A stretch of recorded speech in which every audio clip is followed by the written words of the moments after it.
about to join us. And there he is, mask, gloves, and everything.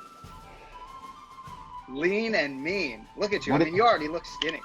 No way. I'm still huge. Can you hear me? Loud and clear, buddy. How you doing? Good. You get the run in yet today or what? Dude, so I followed the news and they told me it was going to be terrible weather here today. I don't know if you guys are getting smashed with anything down there right now, but so I didn't run yet. But it's sunny out now. So if we get done and it's still sunny, I'm gonna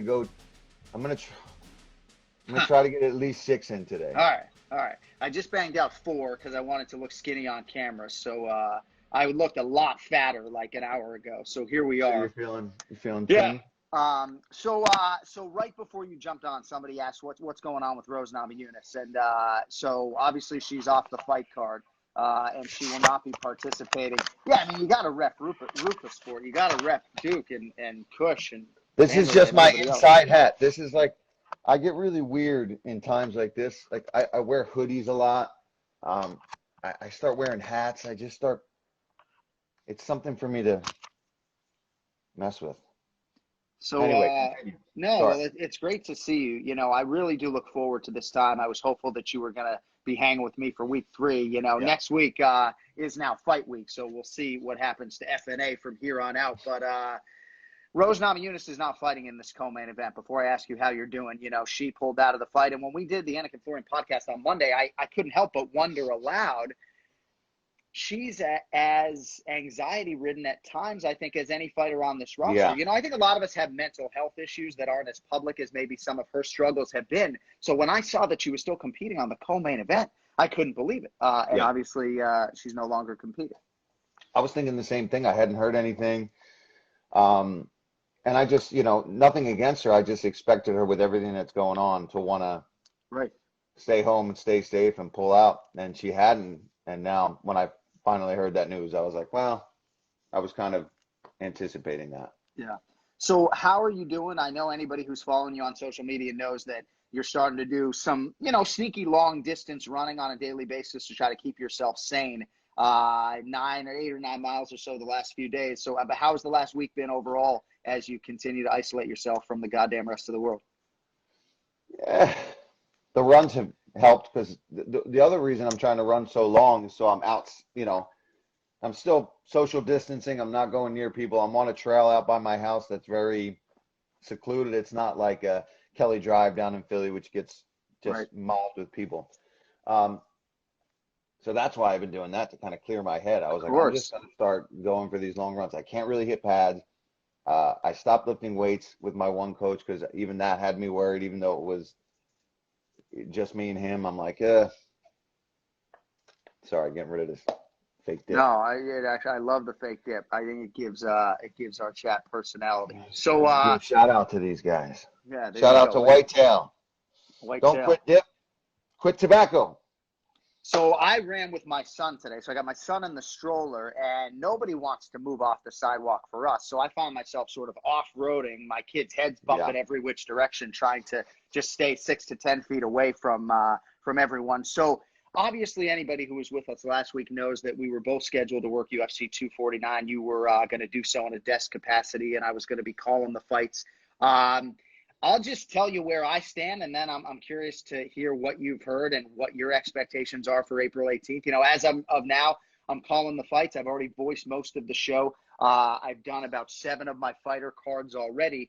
Yeah, the big question is getting there for me, and I'm not going to sit here and disclose where? Location. Exactly, right. So getting wherever this fight is going to be. I do know where I'm going, or where I'm going to try to go.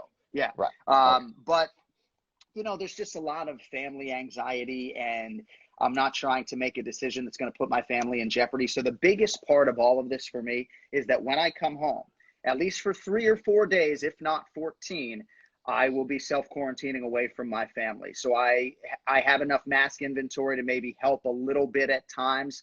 The toughest thing is with a baby who approaches you, I got to figure out a way with the baby. I can tell my daughters what's going on to keep their distance, but my son's not going to like that very much, you know. So trying to figure out where I'm going to go, but that's sort of the latest with me. Trying to dive into the preparation because that's the only thing that sort of helps with my anxiety, I guess. I mean, What's the latest on your end, kid? Just, I mean, hanging out with her, talking to my mom.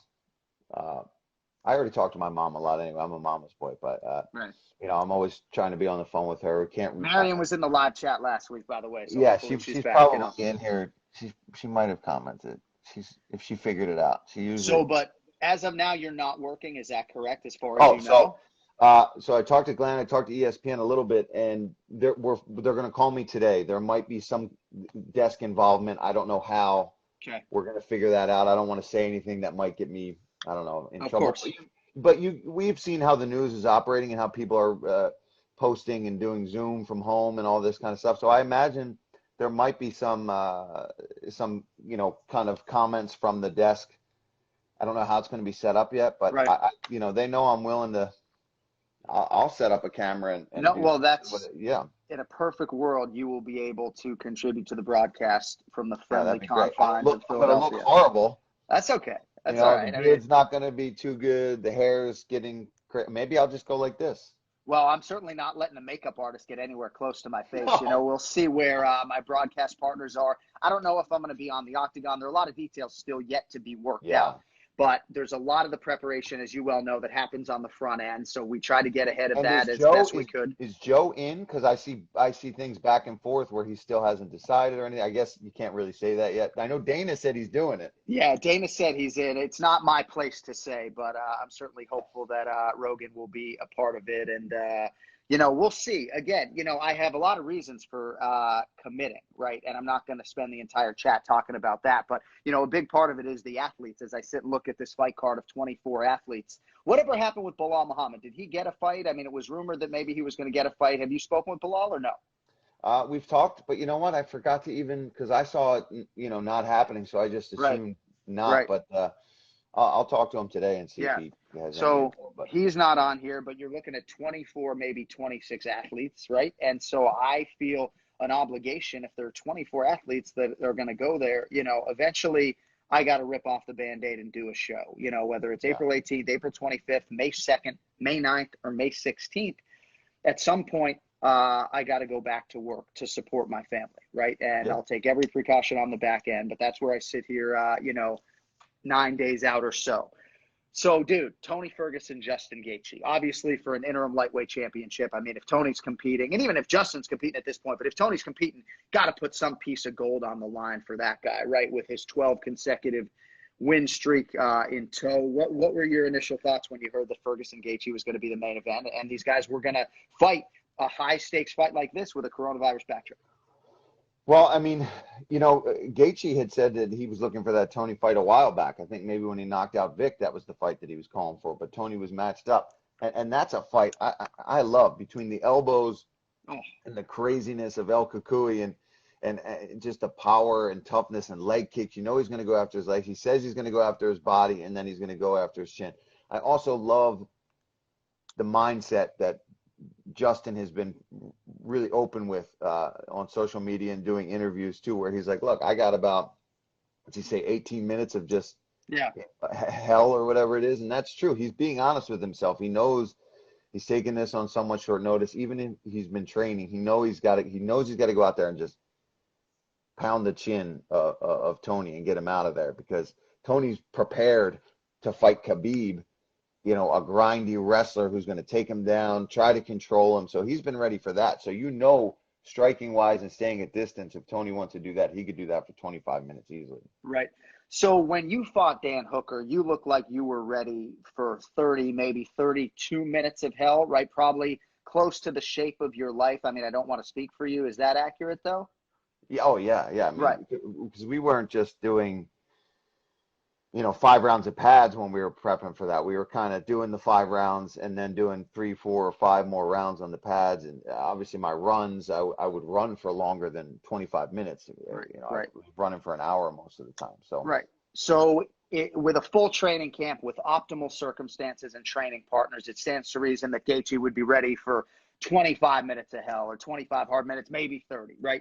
You don't necessarily know what your body's capable of. His style sometimes doesn't lend itself to fighting 23 rounds, 3-round fights where he slows down a little bit, just because the amount of volume and the punishment that he's willing to take just to land that shot. He knows he doesn't care.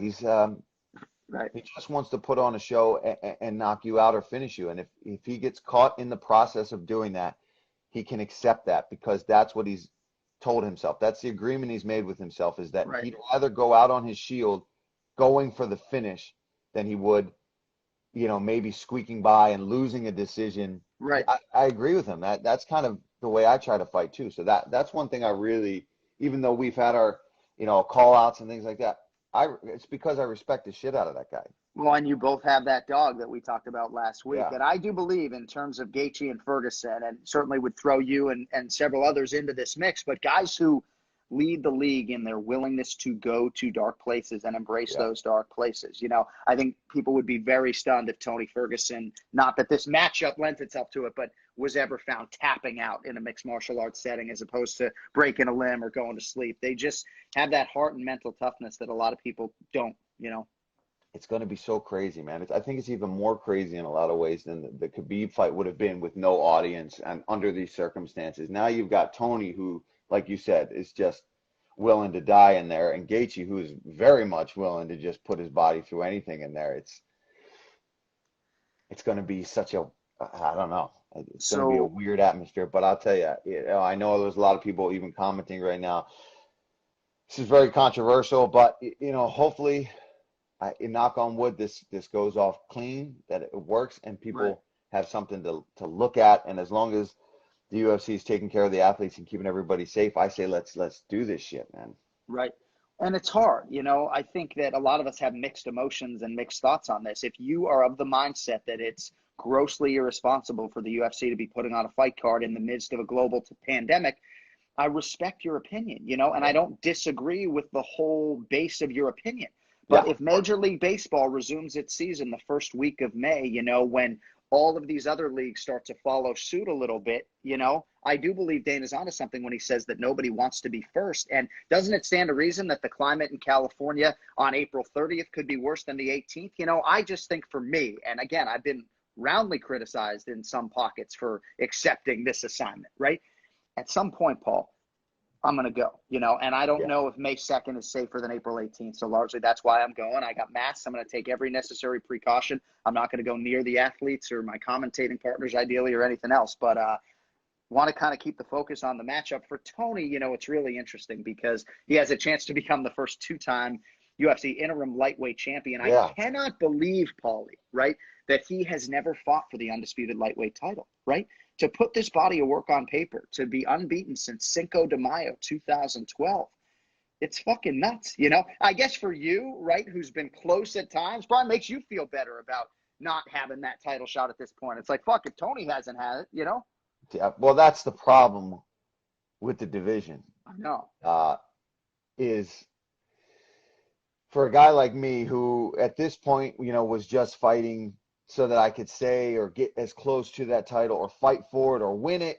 I'm realistic. I don't know if any of those circumstances were ever going to play out, but that's what my drive was, right? That was what I was reasoning myself and convincing myself to do, those stupid freaking weight cuts, to diet, to leave Ashling, to leave my family for 8-9 weeks at a time, was, all right, I'm fighting for the belt. As long as I can say I'm fighting to become champion, that makes sense to me. But if that's never going to happen, then you're fighting for money, right? Right. Or the glory of the sport. But the way I fight, my body can't take just the glory of the sport at this point. I've Right. got to have some kind of goal. So to see El Kukui not get it, you start thinking, oh, well, shit. But then you see people slide into these title fights that Cruz could potentially be fighting for a title, and he's been out for how long? You never know the way the circuit. And I'm not saying he's not deserving of that. Of course. I'm just saying, especially with the world we're in now, that's why I'm sitting back and I'm like, I'm running, I'm trying to stay in shape, because when this cloud disappears and suddenly we're back to work, who knows what's going to have happened? Who knows who's fighting and got rusty and loses fights, and you get bigger fights than maybe you expected because of the environment. I'm still, I don't know, I'm hopeful.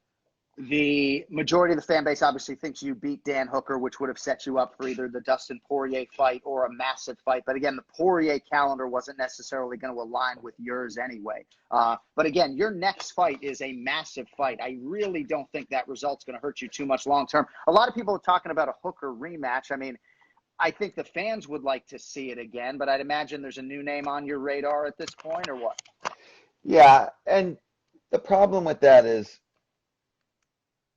like, where does that take place? You know what I mean? Like, it wouldn't probably be a 5-rounder. It already was, and we're not Conor, Khabib, these guys where you can hype up these Daniel Cormiers of the world where you want to see these rematches right away. So it would be maybe a pay-per-view opener or something like that. And it's just like, that's not what I want. I want something either new for 3 rounds or another 5-round with somebody different. Like, not that I don't want to fight Dan and get that back. You know what I mean? But yeah, it's just, I don't think it does the hype that some fans think that it would. We had our moment and we fucking killed it. Yep. Even though I lost, we fucking killed it. We hyped it up, and we beat the shit out of each other for 25 minutes.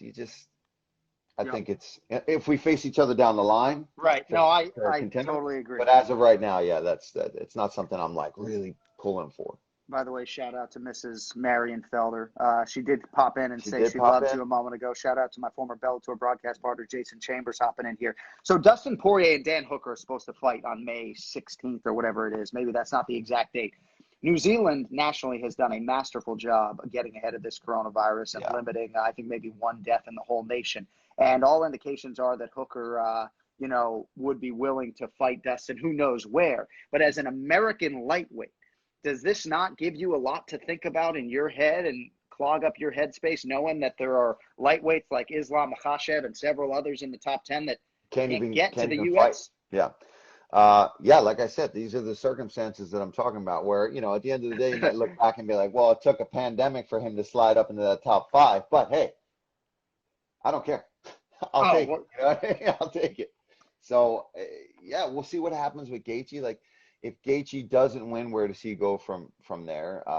Tony does lose and he gets taken out of that title picture, he's going to want to bounce right back, I would imagine. It opens him up for some big fights. So, if you're on Team Felder, right, and I'm a card-carrying member, except when I'm calling your fights. But if you're on Team Felder, you definitely want this fight to happen on April 18th. You want Alexander Hernandez to fight on April 18th to keep the line moving in terms of your own contention. Absolutely.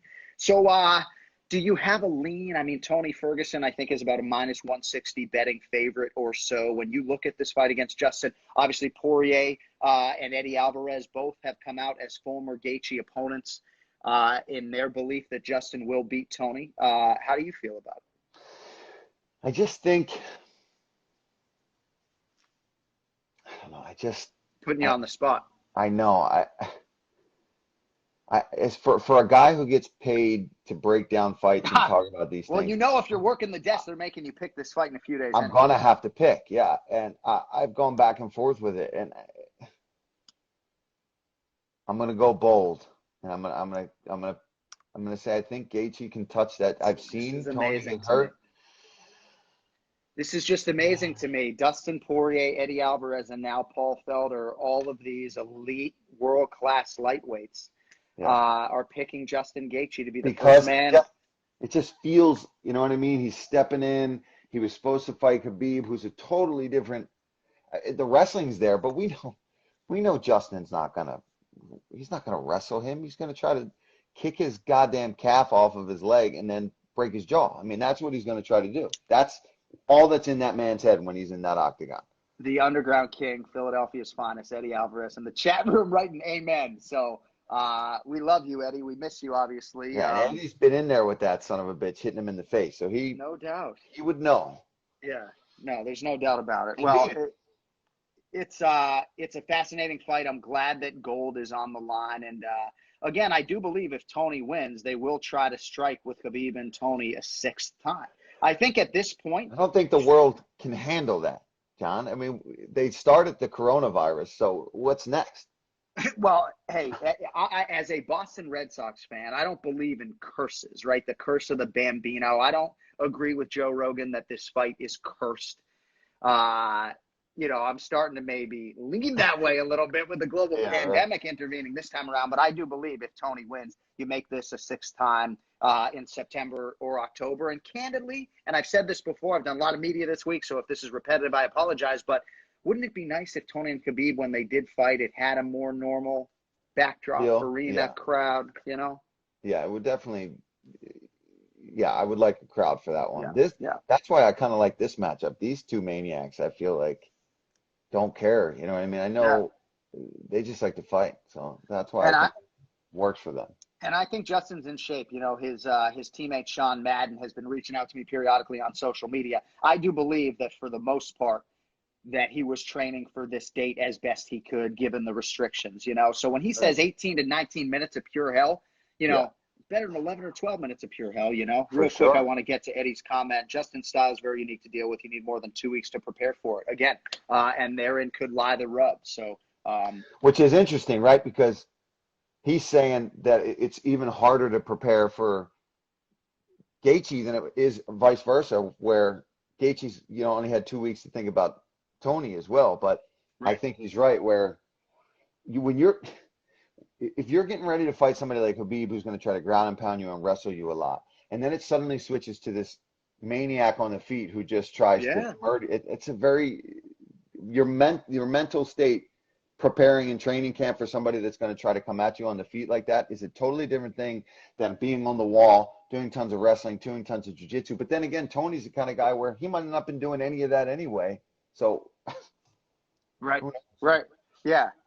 So the Tony part of this, right? A lot of people feel like he's the fighter maybe best equipped to handle these type of circumstances because, again, and I've been working on his fighter card. Maybe I should just grab these quotes, but he's talked a lot about, he's never had hand holders, right? Not to say that he wouldn't show up to a fighter meeting with his manager or with a small entourage, but dude couldn't give a shit about entourages or hangers on, no hand holders. He says you get lazy when you hang with other pro fighters. And I know lazy is not in your vocabulary. And sorry for all these comments, by the way, on top of Paul's beautiful face. But for Tony, it's like, I just don't feel like he gives a shit, No, like he doesn't. He has a location. The location suits him. The opponent suits him. The money, there's a belt. Like, it's going to be vintage Tony Ferguson, I would think. Oh, I like this comment. He says, "You guys think Tony was training for Khabib? He was training to fight fucking Dracula." So that's true, right? He's training to fight zombies out there if he needs to. So yeah, so he does. But you know what? To that too, Tony's so good and so naturally talented. I think though, if he did have a few more people that were maybe holding pads for him or coaching him, we'd see an even cleaner version of him a little bit because you do see him get hit a lot and his striking is good because he's long and he's hitting shit on metal with his elbows. But things could be touched up in my opinion. Yeah. Sorry, I'm just trying to fuck with the comments here in this Instagram live. I'm touching the screen. I'm doing all this bullshit. I just don't want the comments covering up your face. But there, I lowered them a little bit, so that's a little bit better. There you go. All right. So Rose Namajunas out. Jessica Andrade is willing to fight any woman.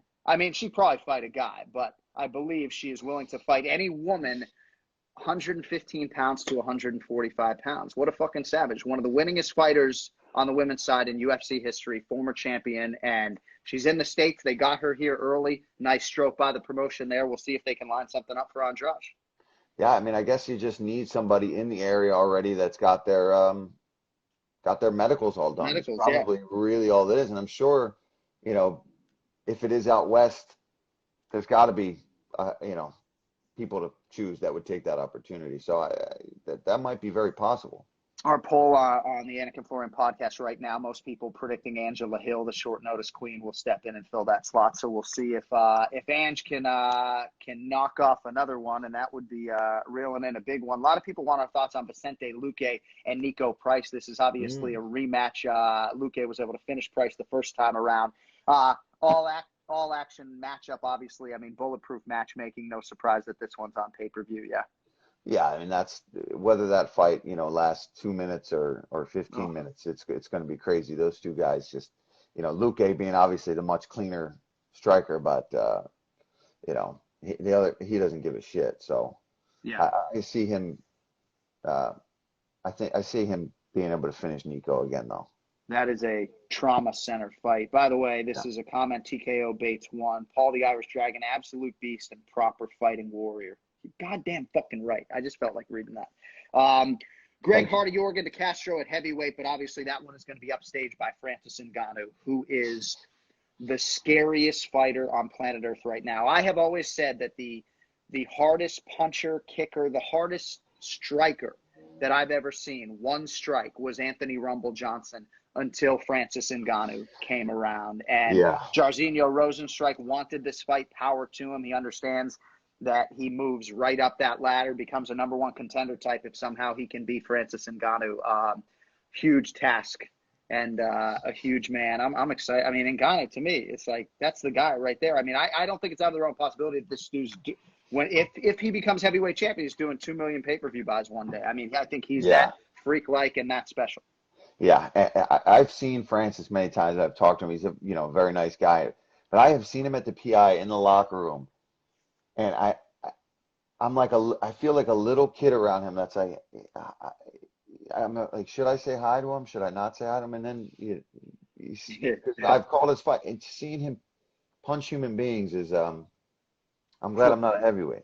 I'm telling you. Yeah, well, that night, Dunn's getting better, I think you were in the locker room. No, I guess at that point you would have been done Dustin Charles Oliveira, but that night when he knocked out Alistair Overeem, you were probably watching somewhere after the fact. Funny story that night. So I'm in the back, and I'm about to get the shuttle to take me back to the hotel because I was done. I closed the prelims. So by that point, I'd been medically cleared. I'd been tested. I was ready to go. And I was on my way to the tunnel, and I saw that their fight had just started, him and Overeem. I was like, oh, I'm going to watch this. And I was joking with the one paramedic that was sitting next to me. I was like, man, I got a feeling that Reem's going to pull this off. He pulls these fights off. The scariest fights he manages to win. I'm going with Reem by knockout. Boom! Uppercut. And I was like, well, see you later. And I just walked out. How about that? And left. I was like, I'm out of here. And I thought you were going to say that you walked over to the paramedic and said, I don't know what you're doing back here. Get out there. Get the fuck out there. I mean, do you understand who Francis Ngannou is? But I do believe, and I've said this, despite the way Stipe Miocic, Francis Ngannou went, I do believe if they fought in a rematch that Ngannou would close as the betting favorite. I do believe. I think people realize he had some shortcomings then that he's probably addressed a lot more, and we've seen that. So I think with his skill set improving, he's gonna. Even that night where he just looked lost, he didn't give up. Over 25 minutes, right? Like go watch those 25 minutes. It was ugly, but at no point did he give up. I mean, he was trying to knock him out that whole time, and he clipped him even towards the end. That whole fight, I was like, oh. Yeah. You know what I mean? Like, all he's got to do is touch you. He landed one punch. And credit to Stipe. I mean, he got cracked in that fight and kept finding a way in. I was impressed.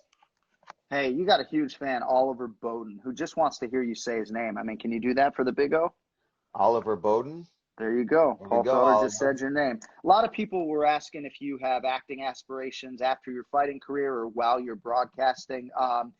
It takes a lot of time to do the theater stuff. I mean, you'd have to step away from a commentating schedule, I would imagine. But how do you feel about your acting future right now? Yeah, the theater is hard, right? Because it's like I've compared it to fight camps, right? You go away, you rehearse, you rehearse. It's work. I mean, it's a job. It's not so is film. Film, you go away to do it. But a lot of times, if you have a small part in a film, you have a few scenes, you're only scheduled to film those scenes. You do it. It might take a week, might take 2 weeks, might even take a month. But I would only be like, okay, I have to take off commentary, Zach, or, for a month. Or, okay, I can't fight in these 4-month period because I might have something to work on. Whereas theater, if it was a legit production, you're running for at least a month to 2 months. If you're on Broadway, you don't know. You run until they run out of money, basically, right? If the show flops or it's a success. So I would struggle to have time for that. I've talked to a few friends of mine. We were thinking about trying to throw up a production of True West, which is Sam Shepard plays just an amazing, like 3 or 4 person cast. Wow. It's been done on Broadway by some really famous actors. Oh God, who played in most recent? I won't be able to think of it off the top of my head, but it was famous for they're two brothers, uh, and just shit. They end up in the house together. The mom leaves them alone, and shit gets crazy. Anybody that's an actor out there knows that True West is a crazy play. But I've been talking to them, and it's tough because I have to find the time from They keep joking with me now that I should go and memorize the script. I'm like, I haven't memorized a script in years. Yeah. Especially a script like True West. It's like right. It's a tough No, it's an undertaking for sure.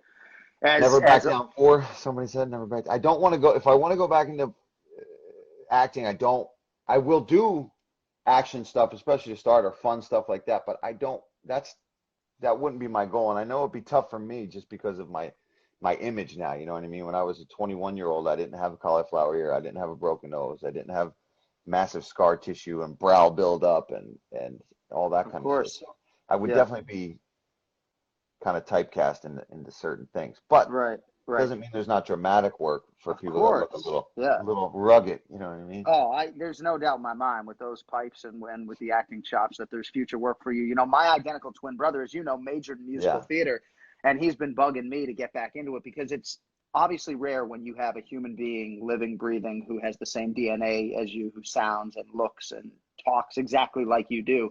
And there are twin casting agents out there, but at this point for me, sing, John? I can carry a tune. I mean, my voice, though, if you go back and listen to, like when Khabib made his UFC debut, January 20th, 2012, was the first night I called UFC fights. My voice has been severely abused since, voice in video games, calling these fights. So there are certain notes. So many shows. So yes, I can sing, but there are the comments are getting good in here. There are certain notes that I used to be able to hit that I just can't. So there are a couple other fights that people want to get your thoughts on. Jeremy Stephens, Calvin Kattar, possibly the main card pay-per-view opener. What a fight in the featherweight division. Any thoughts for us on Lil Heathen Stephens still going strong against the Boston kid, Calvin Kattar? Yeah, man. That's a striker's delight. I mean, Calvin Kattar's got some of the sickest stand-up out there, and Jeremy Stephens just a powerhouse. I think if Kattar can use his boxing skills, I think he can get that one done. I think Jeremy's going to walk onto a lot of that stuff and try to attack his legs, which is what I expect Jeremy to do. We saw him go to the calf. We've seen him chew up Gilbert Melendez's leg when they fought.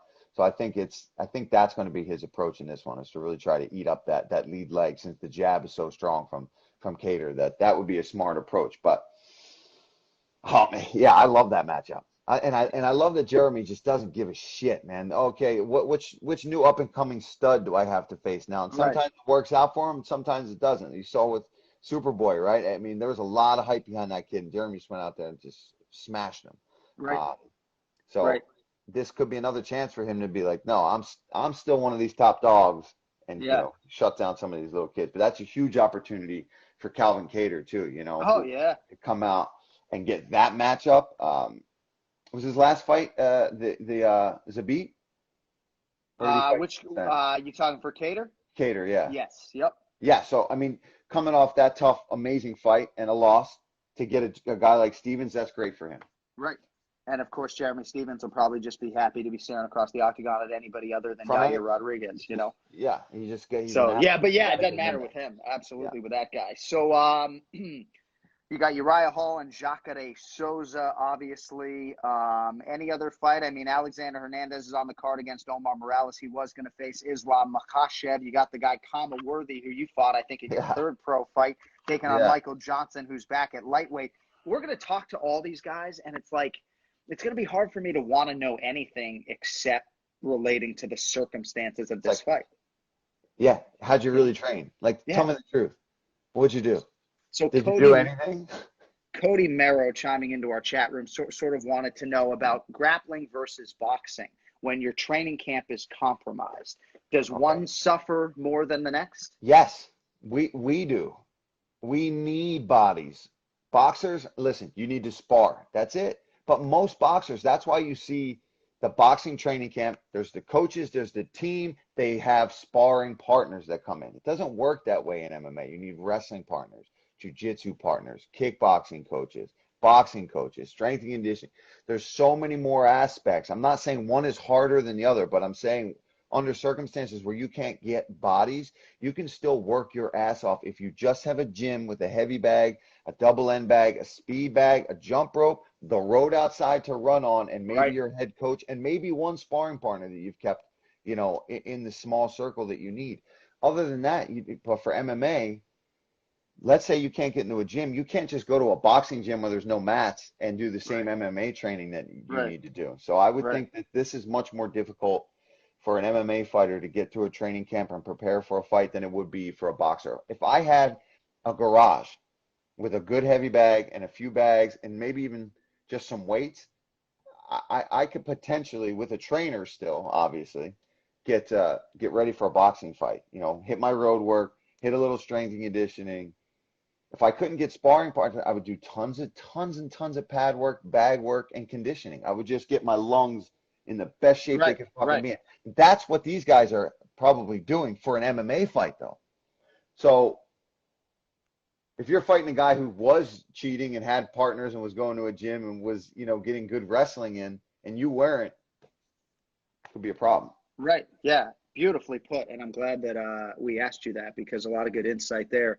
So do you have weights where you are right now? I mean, you don't have any weights, right? I was going to grab my running shoes. It's like, I got my running shoes, and I use this thing too. This is cool.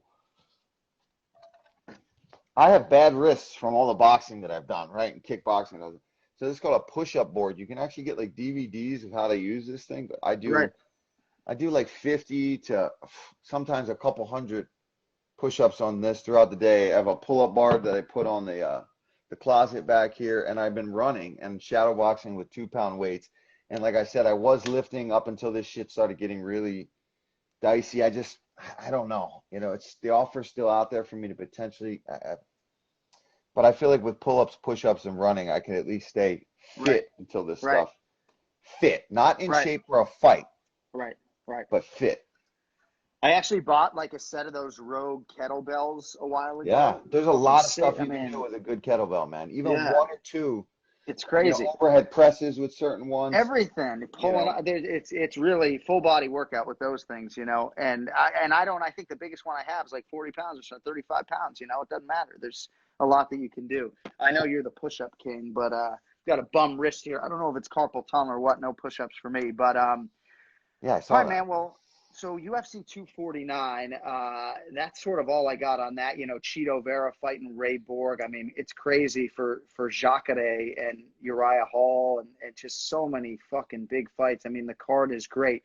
So I do want to ask you about Dominick Cruz, because there are rumors, and Dominick has come out now and said. Yeah, he said that. So that's he's fighting my info. Yeah. So Jose Aldo, obviously, well, presumably he's not going to be able to get to the United States of America, meaning that on May 9th, Henry Cejudo needs an opponent for the bantamweight title. I know Frankie Edgar has thrown his name into the mix, but Dominick Cruz has basically come out and said that he is getting that title fight. He hasn't competed since December of 2016 when he lost the belt to Cody Garbrandt. I mean, just crazy to think that, you know, a global pandemic potentially could allow Cruz to, and again, he might have been 1 win away or 2 wins away because of his status as the consensus greatest bantamweight of all time. He was 1 win away. One good win where he proves, look, I'm back, I'm healthy, I still got it. Dom's been the guy. He's been the champ. He's been 1 fight away whenever he's fighting. But this shit's crazy, and it opened the door for him. And I've been, you know, I follow Dom obviously on all the social. Boy's training, and he's doing he's doing what I'm talking about too, where Dom really goes and makes sure that he cleans those lungs out and blows them out, and makes sure that he knows there's one thing he can control, and it's being in shape. Even if you can't control any of that other shit, you're a fighter. You're gonna know how to fist fight when you get in there. That shit's gonna happen. But if you don't have the cardio to back it up, and you're a little off, you're fucked. If you're at least just blowing your lungs out, like you see Sean Brady posting shit. I hate that kid, by the way. He's one of my good teammates and friends. I don't actually hate him. But I've been posting all these miles, right? 9-mile runs, 8-mile runs every day. Fucking calves are killing me. I think I have a heel spur and everything. But I'm running through it. This kid posted the other day, first 10-mile ever, 7-minute and 15-second fucking. Oh, wow. Wow. That's some road In work right Pennypack there. Park, probably, which has hills. So, Sean Brady, if you ever see this, I hate you. He loves you, though. He really does love you. So, for Dominick Slash, I love Cruz, you. right? You're welterweight champ. Yeah, stud, absolute stud. Glad to have him on the roster. So, but in terms of Dom, right? And again, I'm no analyst, right? I'm a play-by-play guy. But there are a lot of really tough matchups for him, I think, stylistically, whether it's Aljamain Sterling or Corey Sandhagen. Petr Yan seemingly was the fight he wanted because that was going to get him the title fight. Aljamain fucking Sterling presents so many problems for so many 35ers with his length and all of his skills. The Cejudo matchup has its challenges, but I think more favorable maybe than some others for Dom. Yeah, man, because he knows with his unorthodox movement and style and the way he boxes people up and how big he is for 135 pounds. Yep. He's a pretty big boy and strong guy at 135 pounds. And we saw Cejudo kind of getting overpowered by Moraes, right? And he's just coming at him straight kickboxing with that stuff. Obviously, the tables turned drastically when the fight ended, but in the beginning, he was light kicking him, doing it.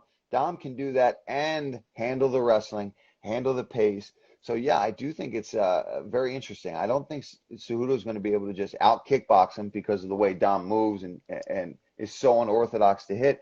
And he can wrestle with you. Is he the caliber of wrestler as Cejudo? No, but this is MMA. That shit doesn't matter sometimes, man. You saw Cejudo lose to Mighty Mouse, whose pure wrestling is nowhere near the level of Cejudo's. But when there's punches and kicks and you just an octagon, it's a different sport. So, I think he's definitely got a good shot at stealing that belt right back.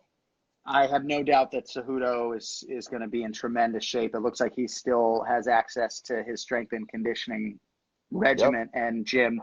Dominick Cruz and Jeremy Stephens have had each other, and I don't know if that's why Dom has a nice shiner and a black eye right now. I'm sure. But they have had each other, which is certainly a whole lot better than nothing, Yeah. I mean, they've been part of each other's isolation circles, respectively. All right, we're going to get you out of here on this, kid. Did you read the story about Anthony fucking Lionheart Smith and the home intruder? Do you know this story? I know that he had a home intruder and he handled it, but I haven't heard all the details and things like that.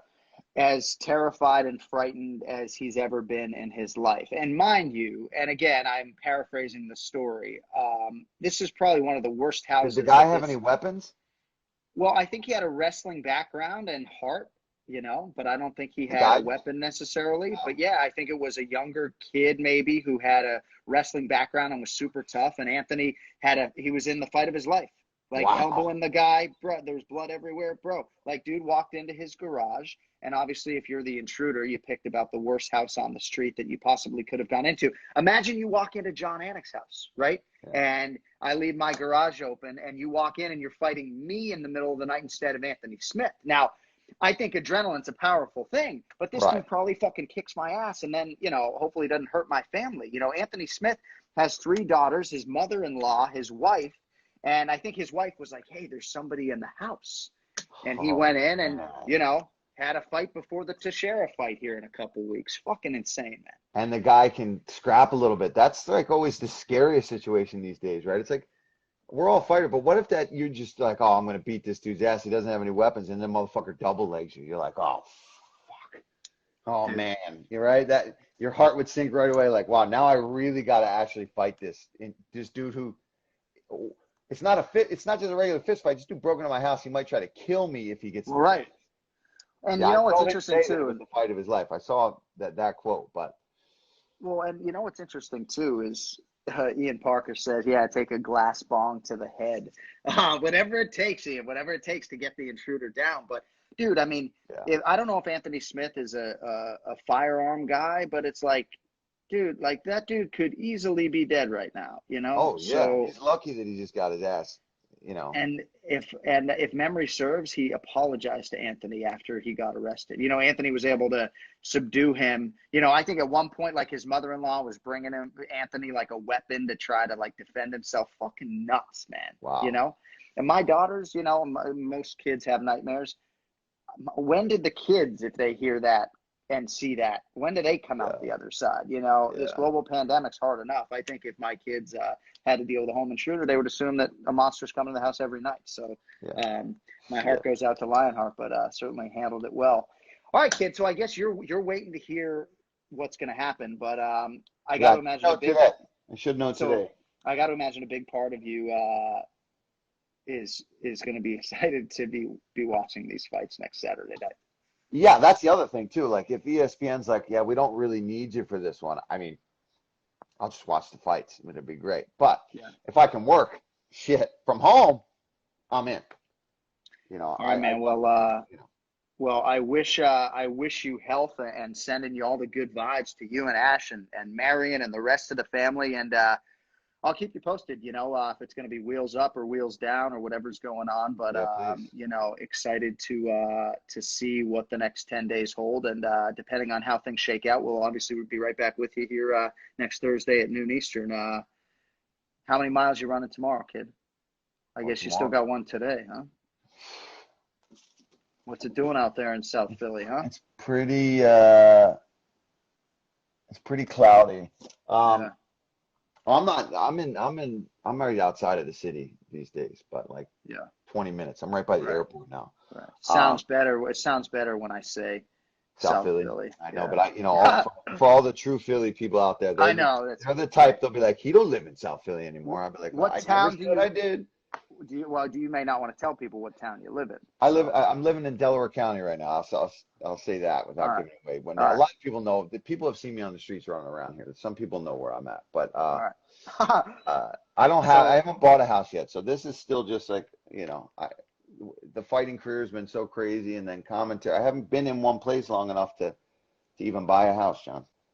Well, next time I promote this show, my dateline will say Delaware County. You know, people want to see the 209 tattoo. So get you a 610 or 215.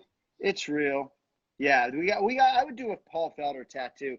Candidly, I like your guy Brian Butler, but I'm waiting for my Team Felder gear. Like I'm this is Booyah for Stuart Scott, but like, can I have a Team Felder t-shirt? I've been asking you for 2 years. I'm going to send him the copy of this link when this is done, if he's not watching this, and you can see it right here that we need some gear. He needs to, you know, promote me a little more, or he's fired. Brian Butler, sucker punch. Give me some shit or you're fired. All right, we got to get out of here. Shout out to Rose Sanchez, the great boxing mind, chiming in here at the end of the chat. But we'll be back with you probably next Thursday at noon Eastern time. If you do miss this chat live, we will repurpose it on the Anik and Florian podcast YouTube page, and you can watch it later today. So we appreciate everybody, and it's good to see you, man. I mean, this is honestly the best part of my week. So I appreciate you, and I guess I'll talk to you next Thursday. Go get some miles in, kid. Same to you, brother, and same to you and your family. You know, everybody stay safe, and hopefully everything's good. And good luck if we pull this off and you get out there. Keep that freaking mask on and wash them hands, brother. Thank you, buddy. You do the same. Stay healthy. Be well. All right, bro. See you, man.